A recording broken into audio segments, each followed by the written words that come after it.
Hello there, my name is Paul the Star Wars Guy, and welcome back to my YouTube channel. And welcome, of course, to the continuation of me reviewing every single Star Wars movie that has come out. Today's review is about Rogue One.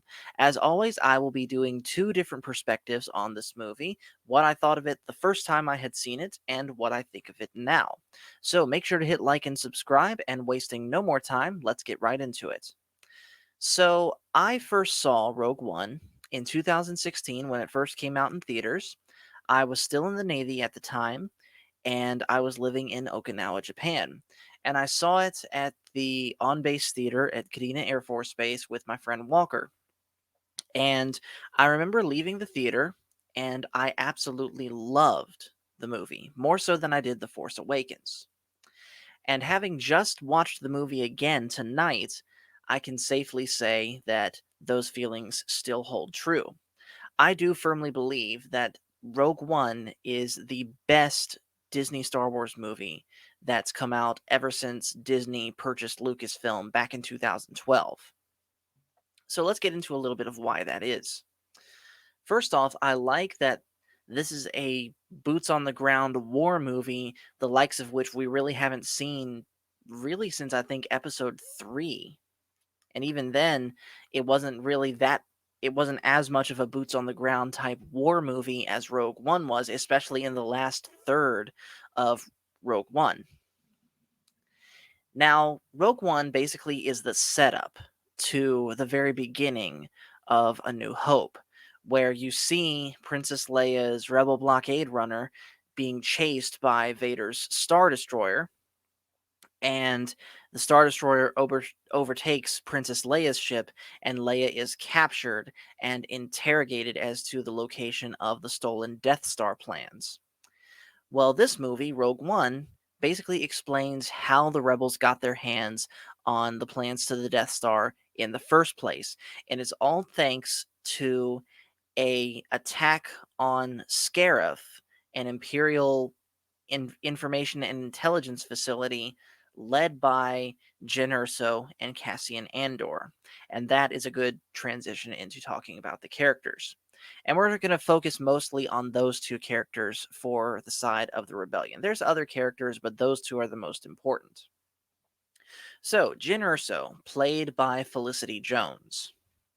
Jyn Erso is basically a more, you could say, rough and tumble version of Rey, especially considering where she comes from, because she starts out as a criminal in jail in an Imperial correctional facility for various different crimes. If I remember correctly, forging Imperial documents, resisting arrest, and a whole bunch of other things that I can't remember right now. And she gets busted out of jail by the Rebel Alliance because they need her help in searching for her father, Galen Erso. See, Galen Erso is one of the lead scientists that helped the Empire create the Death Star.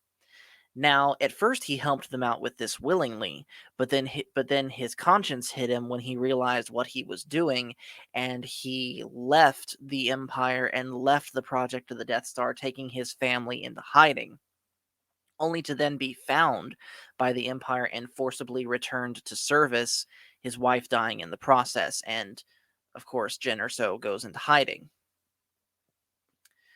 Well, Jyn, being this criminal, really just wants to be left alone. She does not like the Empire for sure, but she also doesn't really care that much for the Rebel Alliance when we see her in present day in the movie. Sure, she used to be one of Saw Gerrera's fighters, who is a rebel extremist, but her and Saw had some sort of falling out where she was left behind by Saw, and that caused her to have some hard feelings for Saw over that.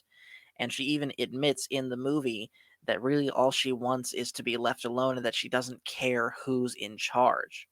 But of course, that starts to change once she starts seeing just how much the people around her, especially her father, are invested in this cause for defeating the Empire.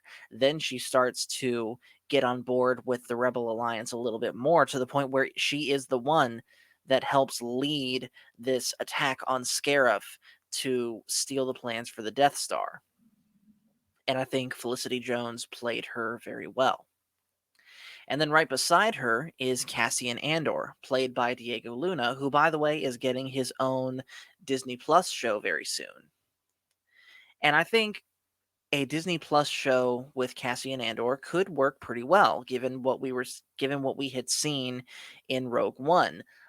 I would say it's a tie, a three-way tie between Cassian Andor, K2SO, and Chirrut as far as who my favorite characters are on the side of the Rebels.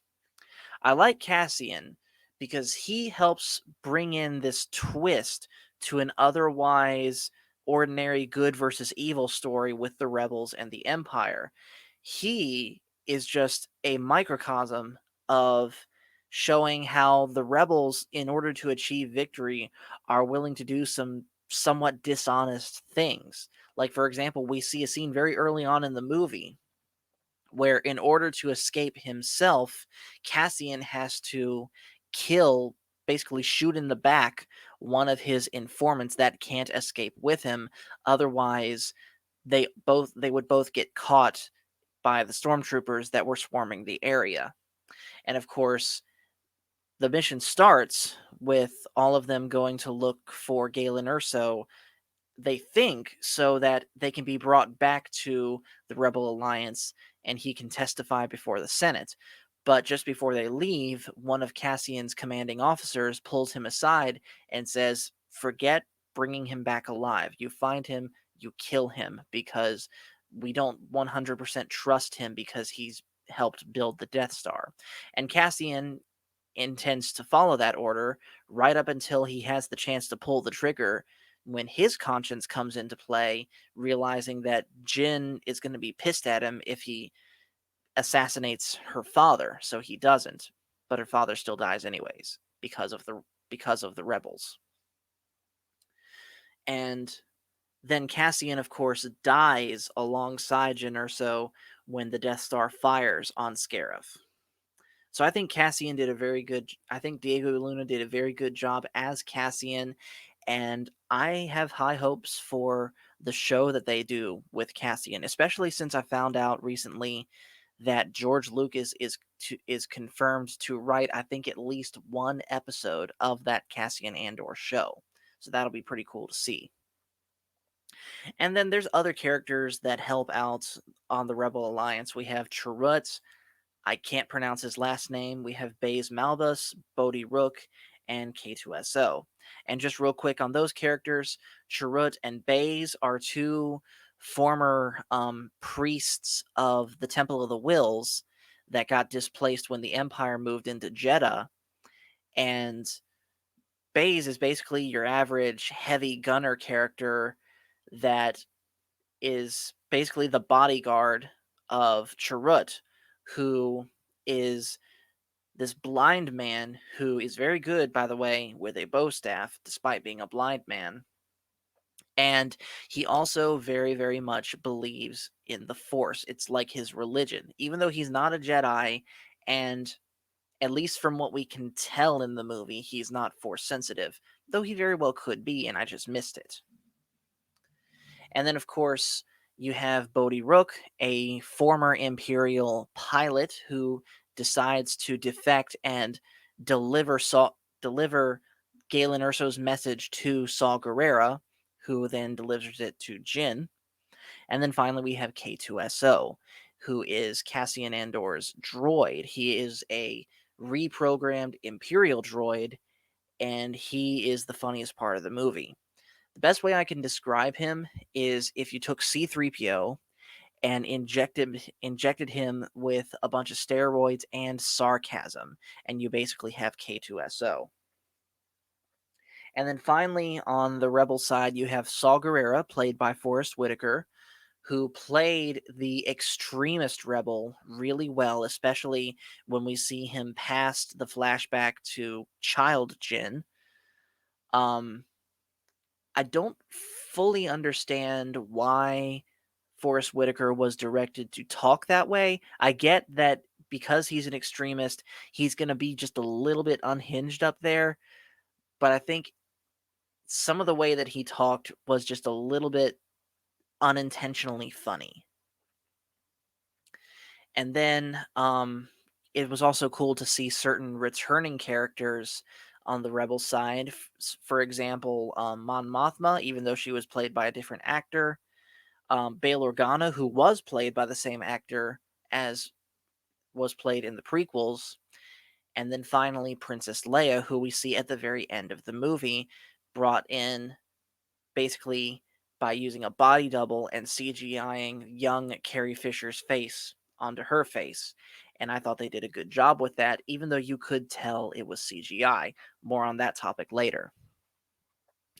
And then switching sides now, talking about the main characters on the side of the Empire.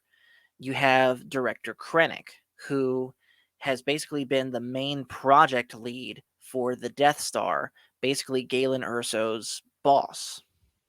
He was the one that was sent to Galen Erso's hiding spot to bring him back, and it was his bodyguards, the Death Troopers, who looked amazing, by the way, in their black custom stormtrooper armor.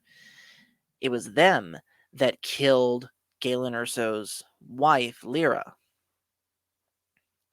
and he's the one that basically he's in this competition of authority with the other main character on the Empire side, Grand Moff Tarkin, who, by the way, was also brought in thanks to CGI using a body double and CGIing Peter Cushing's face onto someone else. And just a quick aside on that, I could also tell that that was CGI, and even though I do agree that they did a much better job with Princess Leia, I personally have no problems with the quality of CGI that they did with Grand Moff Tarkin, especially considering the fact that I have seen way, way worse CGI in other movies like Shark Boy and Lava Girl and Spy Kids 3D. But back to what I was saying. Basically, Tarkin at some point in the movie, just after test firing the Death Star on Jeddah, sort of usurps control of the Death Star from Director Krennic. And of course, Director Krennic's having none of this because he was the one that actually put in the work.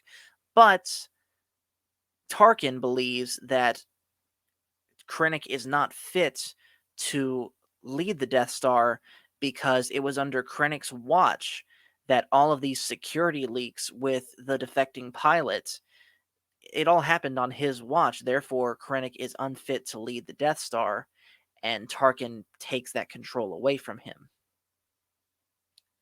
And ultimately, it's Tarkin that gives the order to fire on Scarif, where Krennic is, and thus, basically, Tarkin kills Krennic, his competition.